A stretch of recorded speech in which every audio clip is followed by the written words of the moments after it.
Most of us will spend 30% of our lives working. Now, that's a lot of time. You want a job that's rewarding and satisfying? The Career Transition Workshop can help you navigate the search, especially when it seems like that process is constantly changing. It's always evolving, and Jeff Quandt is with the Omaha Career Networking. Good to see you, Jeff. Welcome back. Welcome back. Thank you. So you've got this Career Transition Workshop is what it is. It's basically 12 weeks, covers a number of different topics, it covers everything with a job search, from writing your resume, communication, interviewing, networking, and also negotiating once you get an offer. So who's it for? Who benefits from this? Is somebody in that transition? It's really anybody that's in career transition, people that are unemployed or underemployed, anybody that wants to look for a job. Mike said it 12 weeks. Yeah, it's 12 weeks. Do you need to be there every week? It would be a good idea, okay, but it's not required. No. Because you're covering something different every time. It's not that you have a set deal and it's just going for 12 weeks and you can come at any point in time. You're going to get something different out of 1 week compared to the next. And there are some recordings online where you can actually see the sessions, but it's not the same because it's not, the guest presenters that we have coming from the local area that really share their expertise. Like what type of presenters are we talking about? What are they going to cover? We've got people that are involved that are very good networkers. We have people that are in HR that will talk about what's important in a resume. Resumes are really to get the interview and maybe talking points during the interview. So, and then there's other people that will come in and actually help people understand how to take and ask the right questions and answer the questions during an interview.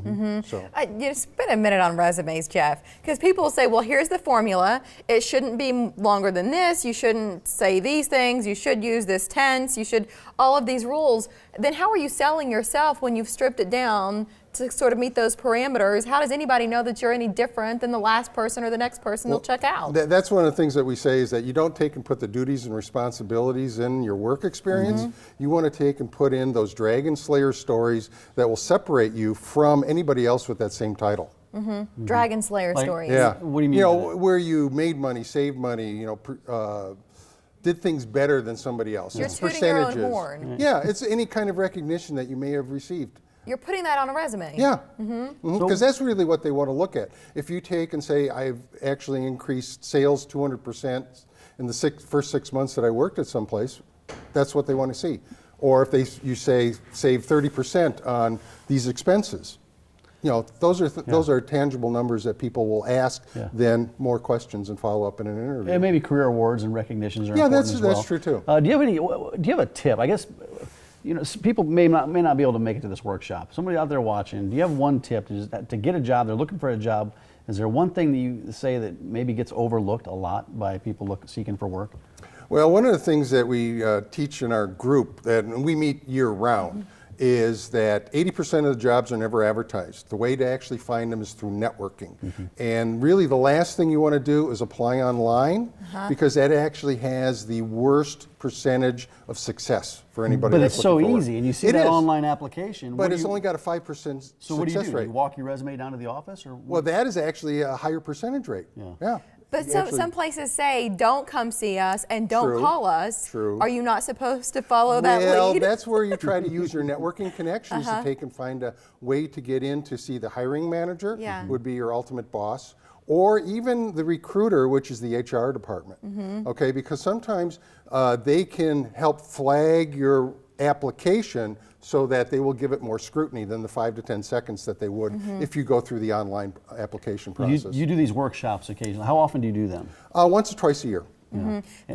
Unemployment in our area is relatively low compared to other parts of the country. Sort of seems like it always is. So some people might wonder if a workshop like this is really that fruitful. There is a lot of people that are really underemployed. Underemployed. They're working maybe several part-time jobs. They don't get the benefits they're looking for. So it's really, it touches upon a need. I do talk with the people at the Department of Labor, and they do actually recommend a lot of their people that register with the job service to come to our group. Because and we saw it a lot in 2008, 2009. People were looking for the right now job. Like, I'll find the right job later. I just need to make ends meet. Right. And then you sort of get stuck in that pattern, and you need to break out of it to get back to where you know you can be professional. Yeah, we want people to look for a career choice versus a job, which we also call just over broke. Yeah. Okay.